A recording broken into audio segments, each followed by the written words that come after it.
If you guys enjoy what I do, be sure to hit that like button and subscribe. It really helps the channel and it's free and easy to do. Before we get started with today's video, I have an announcement to make. After years of telling other people's stories, I finally released one of my own. My novel Eternal Reign is available now in both ebook and paperback format for those of you who are like me and prefer to collect physical media. You can grab a copy right now on Amazon through the link in the description of this video. And now back to our regularly scheduled program. The Jedi Master Oteg, who commands the Republic fleet, left his droid out so it could get your attention when you walk by. Calling you on your personal frequency would have been easier, but this way he can be sure that no one will be able to listen in. He needs your help with something important, so secrecy is a very high priority. He's gotten some info that says the Empire has a secret prison inside of a place called the Maelstrom Nebula.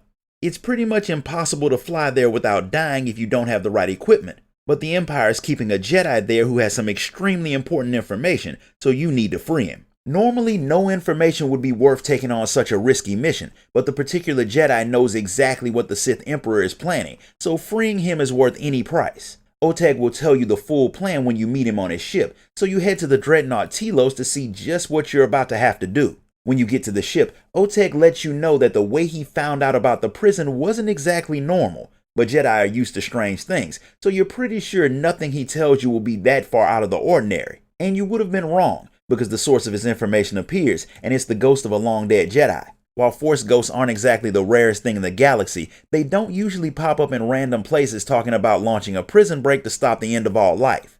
According to her, the prisoner has been holding the Emperor back for 300 years, but he's starting to wear down. If he loses, then he'll fall to the dark side, and the Emperor will use him to wipe out everything. You have a lot of questions, like how this guy lived for 300 years, but the dead Jedi can't stay for long, so you'll have to get your answers after you break into the prison. The Jedi did manage to tell Oteg what he'll need to get there. There's a special computer called a Gree that the Imperials have in one of their fortresses, and it's the only thing that can guide a ship through the nebula. The Gree are an extremely old civilization whose inventions are hardly seen anymore. So how the Empire got their hands on some of their tech is a complete mystery, but you're going to get it by utilizing the 5-finger discount. Their fortress is on a planet called Taral 5, and it's guarded by way too many warships for the Republic to launch a direct attack. So Oteg's people decided to capture an Imperial shuttle and let you and a small team use it to sneak past the guards and land on the planet. Oteg and his fleet will hide out on the edge of the system so he can watch your progress, and if things start to go wrong, they'll come to get you. It's the best plan you've got, so using your stolen shuttle, you make your way to the planet and get to work. It's a very dangerous world, not just because of the Imperials, but there are a lot of very unfriendly and very large creatures there that are very eager to eat intruders. But you make your way into one of the Empire's facilities and contact Oteg to find out exactly where you need to go next.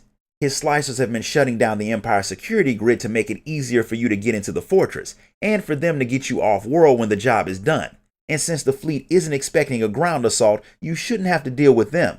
He sends you the location of the fortress, and you get back to business. When you get inside of the fortress, you get contacted by your old not friend Grand Moff Kilran, who is happy to see that he gets another opportunity to finish you off since the whole Asales incident. He's in his ship above the planet, and even though you're in his people's fortress, he has no problem blowing them up to get to you.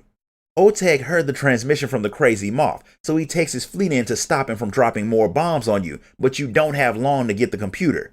The last thing guarding it is a general using a lot of highly experimental Jedi killing tech that does little to keep him alive or make you not be. And once he's done, you find the scientist and the very small computer that you need.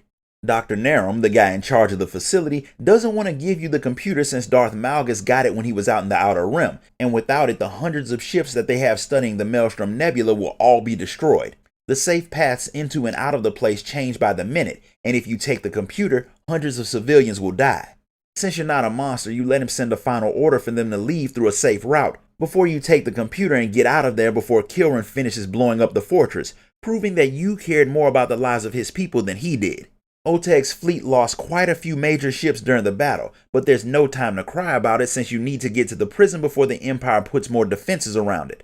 His people have already started using your computer to plot a safe route to the Maelstrom prison, so you get ready to head out to save a man who's apparently so important that the entire facility was built just to hold him. Despite everything that it took for you to get to the Maelstrom prison, that was the easy part.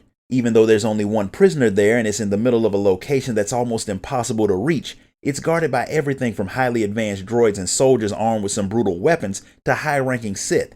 Despite all of that, you prove to be so difficult to kill that Grand Moff Kilran contacts you when you hack into one of the prison's computers. He beats you to the prison and he has some of his ships positioned to wipe Jedi Master Oteg and his fleet out, which will leave you an easy target. Oteg lets you know that Kilran isn't bluffing. Between his fleet and the prison's defenses, Oteg's people won't last for much longer, so instead of letting them die, you tell them to retreat while you take down the prison's defenses and rescue the Jedi. Kilran won't bomb the prison like he did the fortress, so you won't have to worry about that at least. Oteg agrees, and you get back to cutting a path to the heart of the prison. When you reach the holding cell, Kilran himself shows up to stop you. Darth Malgus tells him to focus on securing the prisoner instead of fighting you, but the Moff has gotten so tired of you personally that he just wants you dead. Both he and Malgus are surprised that you're doing all of this without knowing who the prisoner is, and while Malgus respects your devotion to your cause, he thinks it's for the best if you die without knowing.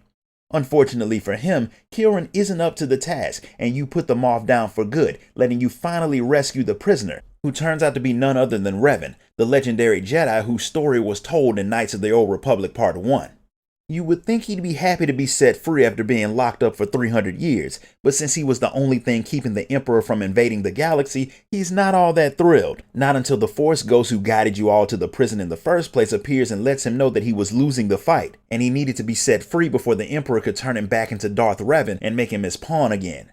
A very long time ago, Revan had led his friends to the edge of the galaxy to fight the Emperor, thinking that they could beat him, but they had seriously underestimated just how strong he was. They got betrayed, all of his friends died, and the Emperor used Sith alchemy to keep Revan alive.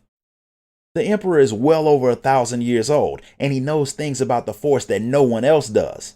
He was able to use Revan's link to the light side to see visions of the future. But that link let Revan influence the Emperor a bit. He convinced him that peace with the Jedi was in his best interest, so he prevented the war that would end all things. What he didn't realize is that the war has already started. Once his dead Jedi friend tells him that, he leaves the prison with you, and you get out of there before anyone else can try to stop you. A lot of people died to save Revan, something that he's not happy about, but he is happy to see that the Jedi still make strong warriors. He's pretty sure that if you had been on his team back when he fought the Emperor, things might have gone differently. Despite that, he's not willing to join your crew. His link to the Emperor is broken now, but he learned a lot from him, so he plans on sharing all of that info with the Jedi before he puts an end to the Sith Empire for good.